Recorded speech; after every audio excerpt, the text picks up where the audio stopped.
Hello student, आज हम अपना नया वीडियो 9th क्लास के लिए लेकर आए हैं। आपका फंडामेंटल यूनिट ऑफ लाइफ जो चैप्टर है उसमें हमारा जो आपका पार्ट ऑफ सेल्स चल रहा था उसमें हमारा सेल ऑर्गेनी जो आज हम लाइसोसोम्स आपको एक्सप्लेन करने वाले हैं। लाइसोसोम्स देखो मोस्टली आपने सुना भी होगा कि लाइसोसोम्स हमारी सेल्स के लिए जितना बेनिफिशियल होता है उतना ही डेंजरस भी होता है। कैसे होती हैं दोनों चीज़ें आज आपको हम बताने वाले हैं। So let's get started today topic lysosomes. ठीक है, पहले हम देखते हैं कि इसको क्या किया था, डिस्कवर किया था 1950s में। डे डुवे साइंटिस्ट हुए थे हमारे। डे डुवे साइंटिस्ट ने इसको 1950 में क्या किया था, डिस्कवर किया था।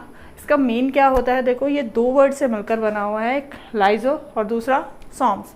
ठीक है, तो लाइजो यहाँ पर इसका मतलब होता है ब्रेकिंग डाउन, राइट। लाइसिस जो इसका हुआ ब्रेकिंग डाउन, और सॉन्ग का मतलब बॉडी, यानी इन द सेंस कि ये एक स्प्लिटिंग बॉडी है। स्प्लिटिंग का मतलब जो किसी भी चीज़ को क्या करती है, स्प्लिट करती है, पार्ट्स में डिवाइड करती है।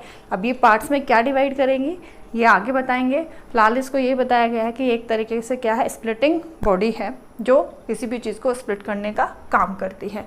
ओके, होते क्या हैं देखिए, ये tiny spherical sac like structures होती हैं जो आपको फ्रीली साइटोप्लाज्म में आपको फ्रीली मूव करती हुई दिखाई देती हैं। ठीक है, tiny spherical sac like structure होती है, और सबसे बड़ी बात ये सिंगल मेम्ब्रेन ऑर्गेनली है, राइट। साइटोप्लाज्म में फ्रीली मूव करता हुआ दिखाई देता है। इसका मेन काम जब बताया कि ये स्प्लिट करता है, स्प्लिट क्या करेगा, देखो ये मेन काम करता है हमारे डाइजेशन के लिए। डाइजेशन में ये यूज़ होता है इन द सेंस कि सेल के अंदर बहुत सारे जो फूड आइटम्स होते हैं उनको ये क्या करता है, जब उनको इनटेक करते हैं तो उनकी जो फॉर्म होती है वो एक कॉम्प्लेक्स सब्सटेंस के फॉर्म में होती है जिसको कि डाइजेशन करना इजी नहीं होता। तो ये उन कॉम्प्लेक्स जो सब्सटेंस होते हैं उनको क्या करता है, सिंपलर सब्सटेंस में ब्रेक कर देता है या स्प्लिट कर देता है, जिससे फिर वो सेल के लिए यूजेबल हो जाते हैं। अब इसके अंदर ये डाइजेशन होता क्यों है, मेन क्या इसके अंदर ऐसी चीज़ें प्रेजेंट होती है जो डाइजेशन में हेल्प करती है। तो देखिए इसके अंदर होता है they are rich in a hydrolytic enzyme, यानी जिनको हम डाइजेस्टिव एंजाइम्स भी बोल सकते हैं।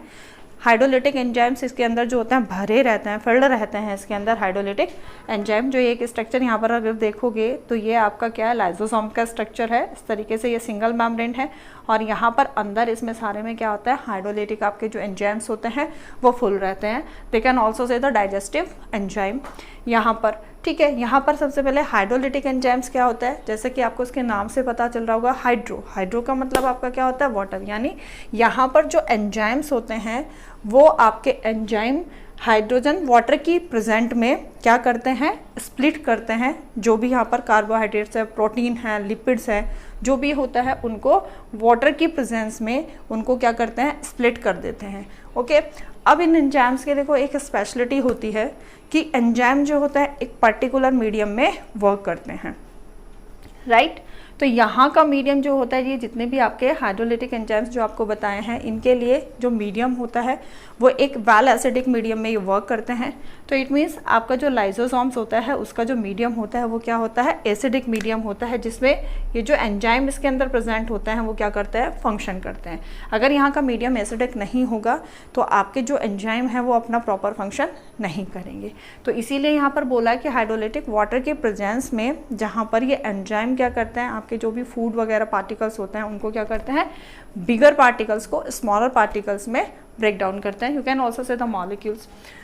ओके, उसके बाद होता है, अब ये फॉर्म कहाँ होता है, आते कहाँ से हैं, देखो लाइसोसोम्स। लाइसोसोम्स होते हैं they form by the process of packaging in the Golgi apparatus. Golgi apparatus में जो पैकेजिंग का जो प्रोसेस होता है उसके थ्रू ये लाइसोसोम्स जो होते हैं फॉर्म होते हैं। कैसे, देखो आपको ER बताया था हम लोगों ने कि आपका जो न्यूक्लियस होता है उसके अराउंड में ER होता है जहाँ पर आपका प्रोटीन सिंथेसिस होता है। वेसिकल्स की फॉर्म में जो प्रोटीन हुआ, ER के अंदर जो प्रोटीन सिंथेसिस हुआ एक तरीके से वो रॉ मटेरियल हुआ। ठीक है, वहाँ से फिर ER से सिस फेज से एंटर करते हैं ये किसमें, गोल्जी बॉडीज़ में। जो ये आपके प्रोटीन सिंथेसिस हुआ वेसिकल्स की फॉर्म में, गोल्जी बॉडी में आपके क्या करेंगे, ये एंटर करेंगे, वहाँ पर ये मॉडिफाइड होंगे और मॉडिफाइड होकर ये फिर चाहे उसके ट्रांसफॉर्म फेज से बाहर निकलेंगे और बाहर निकलेंगे फिर सेल के अंदर जाएंगे मतलब। तो यहाँ पर भी इसमें सेम वही प्रोसीजर होता है कि जो आपके जो लाइजोसोम्स होते हैं उसके अंदर जो एंजाइम्स प्रेजेंट होते हैं वो भी एंटर करते हैं आपके गोल्जी एपरेटस में या गोल्जी बॉडी के अंदर एंटर करते हैं, वहाँ से मॉडिफाइड होते हैं और फिर ये बाहर निकलते हैं, ठीक है। और फिर मेन जहाँ भी सेल को रिक्वायरमेंट होती है, ये लाइजोसोम्स जो होती है जो रिक्वायरमेंट होती है वहाँ पर जाकर ये जो पर वहाँ पर इन सेंस डाइजेशन करते हैं, प्रोवाइड कराते हैं, मतलब एक मीडियम वहाँ पर डाइजेशन के लिए, राइट। अब हमने कहा था ये तो हो गई इसकी बेनिफिशियल कि ये क्यों बेनिफिशियल होता है, क्योंकि सिंपल सी बात है कि अगर ये प्रेजेंट नहीं है तो इट मीन्स डाइजेशन जो होता है बिगर जो पार्टिकल्स होते हैं उनका डाइजेशन पॉसिबल नहीं है, ओके। तो अब यहाँ पर हमने कहा था कि हार्मफुल भी होते हैं। इसने कहा if they burst they can destroy cell. देखो सिंपल सी बात होती है कि सेल के अंदर जो आपका लाइजोसोम्स होता है उसके अंदर का जो मीडियम होता है वो एसिडिक होता है, पर जब बाहर जो अराउंड होता है इसके तो साइटोप्लाज्म का अगर वहाँ फर्दर जो मीडियम होता है वो आपका एक तरीके से न्यूट्रल मीडियम होता है। तो अगर इसमें कहीं से छोटा मोटा हिस्सा जो है कहीं से ये क्या हो जाए बाहर निकल जाता है, थोड़ा बहुत अगर कहीं से एक पार्ट इसका कहीं से डैमेज हो जाए और ये बाहर निकल जाए तो ये जो अब नेचुरली है ये किसी तरीके से नुकसान नहीं पहुंचाएंगे, क्योंकि ये पर्टिकुलर जो इसके अंदर एंजाइम है एक पर्टिकुलर मीडियम में एसिडिक मीडियम में ही ये एक्टिव होता है। तो ये जब यहाँ से बाहर निकल जाएंगे तो इट मीन्स ये क्या करेंगे, एक्टिव नहीं होंगे, कोई हार्मफुल नहीं होगा। बट जब आपका यही पूरा का पूरा क्या हो जाता है, ब्रस्ट हो जाता है, तो ये जितना भी इसके एसिडिक मीडियम है वो सारा आपकी सेल के अंदर क्या हो जाता है, मिक्स हो जाता है, साइटोप्लाज्म में क्या हो जाता है, मिक्स हो जाता है। तो वहाँ का जो मीडियम होता है अब वो क्या हो जाता है, न्यूट्रल से एसिडिक में कन्वर्ट हो जाता है। जब वो एसिडिक में कन्वर्ट हो जाता है तो ये एंजाइम वहाँ पहुँचकर एक्टिव हो जाते हैं, और एंजाइम एक्टिव होंगे तो जितने भी आपके सेल ऑर्गेनीज हैं उन्हीं को ये क्या करना कर देंगे, ईट करना शुरू कर देंगे, यानी सेल को ही ये खाना शुरू कर देंगे। तो इसीलिए इसको बोला है हम कि जिससे क्या हो जाएगा, जब ये ईट करेंगे सेल को तो सेल आपकी क्या हो जाएगी, डिस्ट्रॉय हो जाएगी। तो इसी वजह से हम इसको बोलते हैं known as a suicide bag of a cell. जो आपके लाइसोसोम्स होते हैं उनको सुसाइडल बैग भी बोलते हैं सेल का। रीज़न वही कि उनसे जो एंजाइम्स होते हैं जब वो ब्रस्ट हो जाती है वो एंजाइम्स क्या हो जाते हैं, बाहर निकल जाते हैं। एंजाइम के साथ साथ आपका जो ये एसिडिक मीडियम है ये भी क्या हो जाता है, बाहर निकलता है, ठीक है, जिसकी वजह से आपका साइटोप्लाज्म का जो मीडियम है न्यूट्रल से एसिडिक हो जाता है और ये एंजाइम वहाँ पहुँचकर एक्टिव हो जाते हैं। और जब ये एक्टिव होंगे तो इनका तो काम क्या है, डाइजेशन करना ही है। तो कुछ ना कुछ तो इन्हें चाहिएगा डाइजेशन करने के लिए, इसीलिए क्या करते हैं कि जितने भी सेल ऑर्गेनीज होते हैं, सेल के जो पार्ट होते हैं उन्हीं का डाइजेशन करना शुरू कर देते हैं, जिससे क्या हो जाता है कि सेल आपकी डिस्ट्रॉय हो जाती है, और दैट्स वाई इनको सुसाइडल बैग ऑफ सेल बोला जाता है। Okay, now we are coming on functions. Functions देखो क्या होता है, सबसे बड़ी बात डाइजेशन से ही रिलेटेड चलेगी सारी चीज़ें इसमें।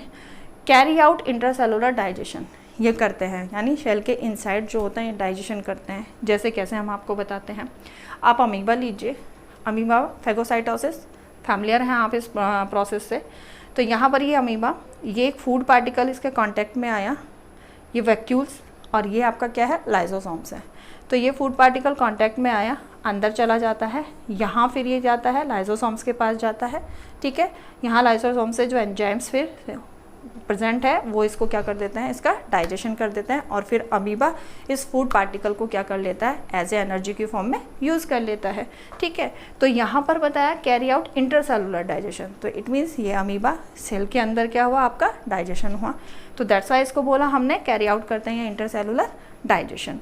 सेकेंड आता है आपका इसका ऑटोफैगी यानी सेल्फ ईटिंग। ये भी देखिए क्या काम करते हैं, यहाँ पर सेल्फ ईटिंग होता है।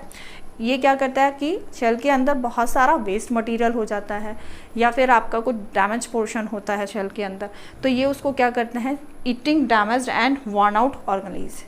जो भी ऑर्गन्स होते हैं कि सेल के लिए बेकार हैं, वो अपना फंक्शन नहीं कर रहे हैं, वो ऑर्गन्स, ठीक है, प्रॉपर फंक्शन नहीं कर रहे हैं, तो वो सेल के लिए क्या हो जाता है, यूज़फुल नहीं रहते। तो ऐसे जो भी आपके ऑर्गेनीज होते हैं या फिर रबिश जो होता है सेल के अंदर, बहुत सारा रबिश मटेरियल जैसे हो जाता है, उसको भी ये क्या करते हैं, वॉर्न आउट, उसको बाहर निकाल देते हैं सेल से, ठीक है। एक तरीके से फिर ये क्या हुआ कि सेल का क्लीन करने का काम भी आपका करते हैं। तो लाइसोसोम्स को you can also say the cleaner of the cell, ठीक है। अब आता है डिस्ट्रक्शन ऑफ एज्ड सेल, यानी हमारी जो सेल्स होती हैं, ओल्ड सेल्स जो हो जाती हैं, जिनकी भी आपकी जो होती है सेल को रिक्वायरमेंट नहीं होती, जो भी उसके ऑर्गेनीज होते हैं या ओल्ड हो जाते हैं, तो उनका भी ये क्या कर देता है, डिस्ट्रक्शन कर देता है कि भाई तुम तो सेल के लिए यूज़फुल नहीं हो, क्या करोगे यहाँ पड़े होकर, तो उनको क्या कर देता है, डिस्ट्रक्ट कर देता है उनको, राइट।